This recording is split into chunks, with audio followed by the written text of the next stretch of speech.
এগৰাকী বিধায়কৰ প্ৰশংসাত পঞ্চমুখ লখিমপুৰৰ এখন গাঁৱৰ ৰাইজ।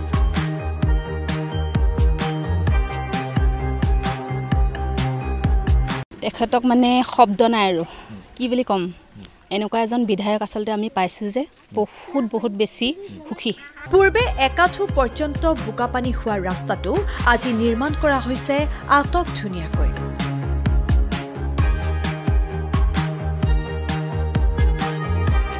এই ৰাস্তাটো নোহোৱা আগতে মানে এখন চাইকেলো এইপিনে যাব নোৱাৰিছিলে। ডাঙৰ গাঁত ট্ৰেক্টৰ অহা যোৱা বাৰিষা ছিজনতো মানুহ এইপিনে নাহি পেলাই বেলেগ চাইডে ঘূৰি গৈছিলে। বিধায়ক মানৱ ডেকাৰ বাবে উন্নয়নৰ মুখ দেখিছে গাঁওখনৰ ৰাইজে।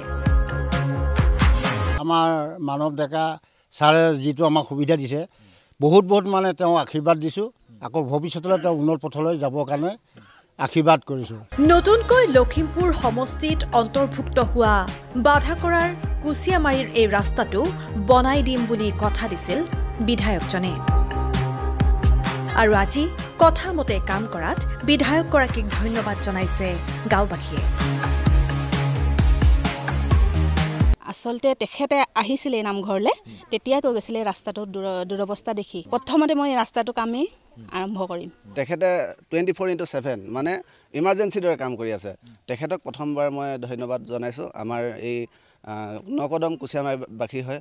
এসময়ত ৰাস্তাটোৰ দুৰৱস্থাৰ বাবে আনৰ ওচৰত লাজত পৰিবলগীয়া হৈছিল এওঁলোক। বহু মানুহে আমাক এই ৰাস্তাটোৰ বিষয়ে হাঁহিয়ত পাত্ৰ হৈছিলোঁ। আমি যেন এনেকুৱা এটা ৰাস্তাত আজিও এনেকুৱা এটা জেগাত এনেকুৱা এটা ৰাস্তা হৈ আছে। আগত বহুত অসুবিধা আছিলে বুজিছানে? এইবোৰ চাইকেলো যাব নোৱাৰে, খোজকাঢ়িও যাব নোৱাৰে। এতিয়া মানে বহুত সুবিধা, গাড়ী ঘোঁৰা কোনো শব্দ নাই।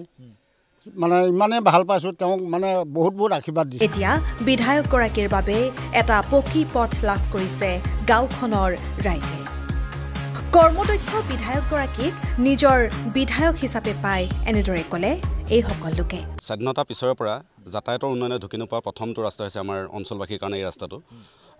এতিয়া আমি ক'ব লাগিব যে এক কথাত যদি ক'বলৈ যাওঁ, মানৱ ডেকা ডাঙৰীয়া উন্নয়নৰ একনিষ্ঠ এজন সেৱক, আৰু যিজন সেৱকৰ কাৰণে আজি আমাৰ পিছপৰা এটা অঞ্চল এটা উন্নয়নৰ দিশত আগবাঢ়ি গৈছে। ছাৰক এটাই ধন্যবাদ দিছোঁ, তেখেতক আমি ভোট দি জিকোৱা নাই যদিও তেখেতে পুনে আহি আমাক এটা মনৰ আনন্দ দিয়াৰ কাৰণে তেখেতক বহুত বাৰ ধন্যবাদ দিছোঁ।